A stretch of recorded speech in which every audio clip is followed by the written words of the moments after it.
La première question qui se pose, parce qu'il s'en pose beaucoup quand on est médecin généraliste au lit d'un patient mourant, la première des questions, c'est qui dois-je appeler en premier? Je dirais n'importe, parce que nous travaillons ensemble au quotidien.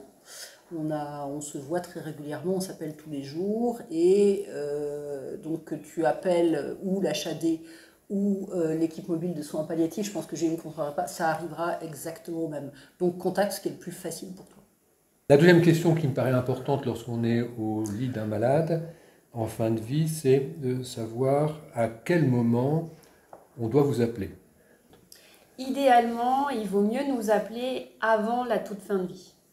Parce que ça permet de pouvoir souvent anticiper la survenue de symptômes pénibles, bien organiser pour que le décès puisse se passer à la maison dans de bonnes conditions. Et c'est là où l'HAD va venir apporter son appui logistique et technique. Voilà. L'HAD, c'est une machine un peu plus lourde, même beaucoup plus lourde que l'équipe mobile des soins palliatifs, puisqu'on va devoir amener du matériel, des choses comme ça, des pompes par exemple, pour la fin de vie. Donc il nous faut un petit temps d'organisation. Donc si le médecin traitant peut nous appeler un petit peu avant, qu'il y ait des symptômes pénibles à prendre en charge et qui nécessitent des soins, c'est l'idéal pour nous. Voilà. Ça nous permet de se mettre en place dans de bonnes conditions. Il faut, je pense, obtenir l'accord de la famille ou du malade pour que vous interveniez ou c'est... Oui, on a besoin de l'accord du patient et de sa famille pour vraiment organiser un décès à domicile.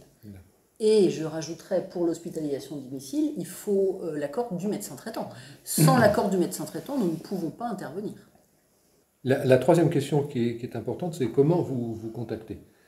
Alors juste, je vais parler pour l'équipe mobile en premier. Pour nous contacter, c'est un numéro de téléphone, tout simple, ou alors l'adresse mail, et il n'y a pas de document supplémentaire à rappeler. Un coup de fil en disant bonjour, je suis au domicile de, c'est une situation palliative dans un contexte cancérologique, voilà. Et puis voilà ma problématique, est-ce que vous pouvez intervenir?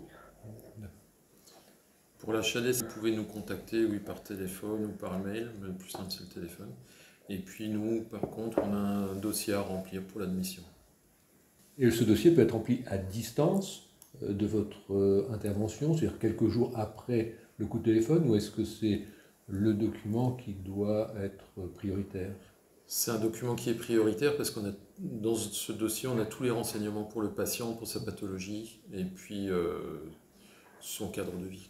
Donc le document de demande finalement d'HAD doit être rempli clairement par le médecin traitant avec les antécédents, le traitement et les éventuelles contre-indications. Tout à fait, c'est un document qui permet justement qu'on s'organise pour la prise en charge du patient. D'accord. Alors parfois l'équipe mobile peut être un appui à compléter le dossier d'admission en hospitalisation à domicile.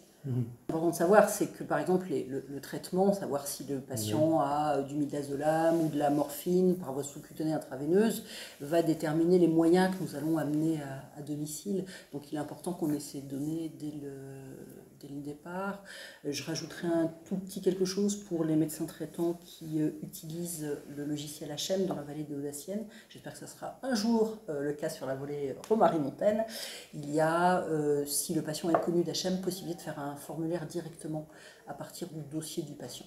Voilà. Ce qui veut dire que finalement, vous intervenez, puisque tu utilises HM, le médecin généraliste peut utiliser HM s'il y a accès, vous pouvez intervenir tant au domicile qu'en EHPAD.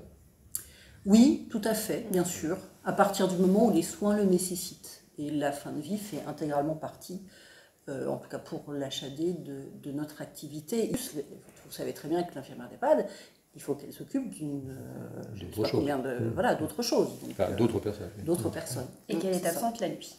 En plus. Et vous rebondissez sur la question que je vais vous poser, parce que finalement, est-ce que vous êtes joignable 24 heures sur 24? Oui, pour l'HAD, ça tombe sur une infirmière coordonnatrice qui va joindre le médecin après s'il y a besoin, et ça c'est H24. Mais la nuit, quel médecin sera joint? Alors, ça peut être un médecin d'HAD, ça peut être un autre médecin hospitalier, souvent Jérôme d'ailleurs, qui va répondre, qui a accès au dossier du patient. Et qui va gérer à distance, et qui va gérer le problème et répondre à l'infirmière. Et répondre à l'infirmière. Donc ça représente finalement un avantage certain pour le médecin traitant et naturellement pour la famille. Mais comment finalement le médecin traitant peut être ou va être averti des soins que vous allez dispenser? Les médecins traitants, en général, on les connaît et donc on essaye toujours de les avertir quand on change le traitement, parce que pour un médecin traitant, aller au domicile du patient pour faire sa visite et ne pas connaître le traitement qu'il a, oui, c'est compliqué. C'est très compliqué, c'est même quasiment impossible. Donc le médecin traitant est averti des changements de traitement. Par téléphone, ou est-ce qu'il y a-t-il un carnet de liaison ou un cahier de liaison plus précisément? Alors il y a un classeur. Chaque patient a un classeur au domicile. Au domicile. Ouais. Ça n'empêche pas de faire des SMS. Ouais. Ou de passer un coup de téléphone. La communication orale est vraiment favorisée. Est-ce que d'autre part, ce système modifie la fréquence des visites à domicile du médecin traitant? Parce qu'on peut penser qu'effectivement, le médecin traitant peut être modestement en retrait face à votre action. Est-ce que ça change quelque chose pour lui concrètement? Il faut toujours un pilote à bord de l'avion.